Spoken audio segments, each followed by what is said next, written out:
السلام علیکم دوستانو. طالبان وايي پوز جوړولو او لا ډیر وسلو ته اړتیا لرو. د پاکستان لخوا افغانستان کې د امریکایي وسلو د پیرلو نه تایید شوي رپورټونه وروسته طالب چارواکو دغه رپورټونه رد کړي او وایي چې هیڅ چاته به د وسلو د خرڅلاو اجازه ورنکړي. افغانستان په خپله لا زیاتو وسلو ته اړتیا لري. وروسته له هغې چې د پاکستان له لوري افغانستان د امریکایي وسلو او پوځي تجهیزاتو د اخیستو په هکله خبرونه خپاره شول، د طالبانو د کورنۍ چارو وزارت دغه رپورټونه رد کړي دي او وایي افغانستان په خپله لا ډیر وسلو ته اړتیا لري.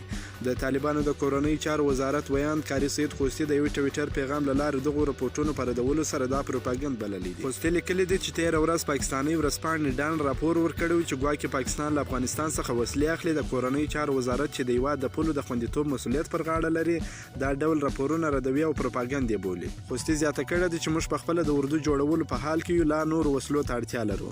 د طالبانو د کورنۍ چارو وزارت ویاند ګاونډي هېوادونو ته د وسلو د قاچاق موضوع ته په اشارې سره وویل د کورنۍ چارو وزارت د وسلو قاچاق پر وړاندې خورا جدي دی. هیڅ چاته به اجازه ورنکړي چې یو میل وسله چیرې قاچاق کړي یا هم پر چا وپلوري. د طالبانو د بهرنۍ چارو وزارت د ویاند لخوا دغه ټویټونه په داسې یو وخت کې کیږي چې څو ورځې دمخه د اکنومیک ټایمز په نامه د هندوستان د انګلیسي ژبې یوې رسنۍ داسې راپورونه خپاره کړي وو چې پکښې د پاکستان له لوري په افغانستان کې د امریکایي وسلو د پیرلو ادعا شوې وه.